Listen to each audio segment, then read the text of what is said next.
Assalamu alaikum. My name is Mohammad Samullah Khan, and today with my team members Shujaur Rahman, Sundar Samari, and Mahad Hasan, I will be discussing the looming threat of population decline. Population decline is a global phenomenon that is having complex consequences for societies and economics around the world.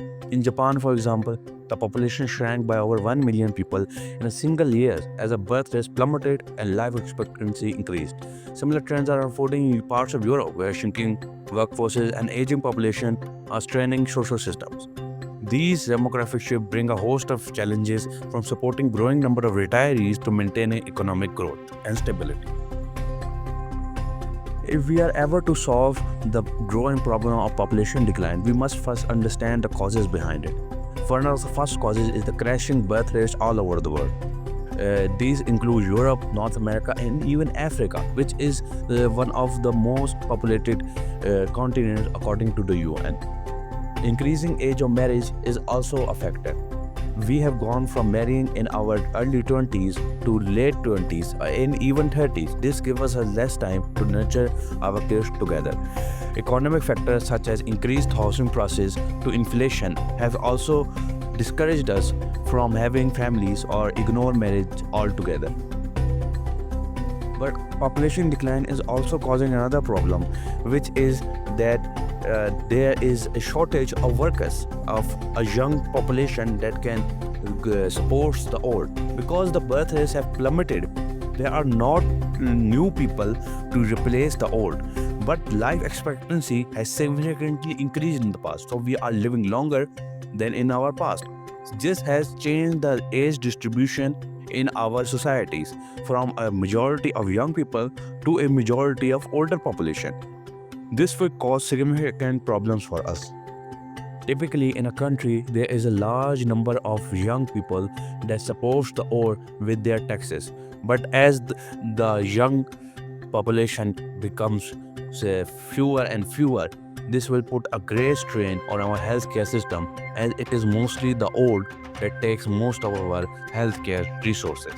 As our country's populations grow old, we will be unable to maintain our infrastructure. From our schools to offices and even hospitals require people to maintain them. There are already villages in Japan and Germany that are turned to hollow husks because the people have migrated from there to urban areas, and due to low birth rates, there aren't enough people to take care of them.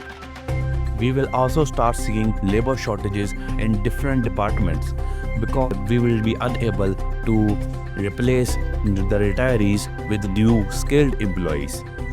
Politicians and leaders may also halt long-term projects such as dams and power plants in favor of healthcare systems and increased pensions. But these projects are essential for the development of a country. This is a short summary of the topics we have discussed till now. Now we'll move on to addressing population decline. If we are ever going to address the problem of population decline, one of the most obvious solutions is immigration. While immigration is an effective solution in the long term, it is not without its faults. Immigration causes brain drain in countries such as ours, Pakistan, and similar countries like India and Bangladesh. Immigrants also find it difficult to learn the traditions of their new home and face increasing xenophobia. Another solution is to use family-friendly policies supporting parents with childcare, paid leave, and affordable housing. But a question comes to our mind of what can we do about it? Well, this leads us to the fact that population decline isn't solely driven by economic factors, but also our social pressure and cultural emphasis on individualism also play a significant role. A strong emphasis on strong individual achievement and self-reliance can also discourage larger families, as raising children can be viewed as limiting career progression or personal freedom.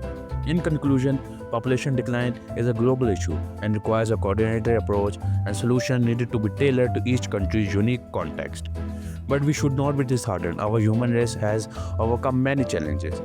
But population decline requires a long-term vision, crucial for achieving both economic prosperity and demographic stability. Thank you. Please feel free to ask any questions.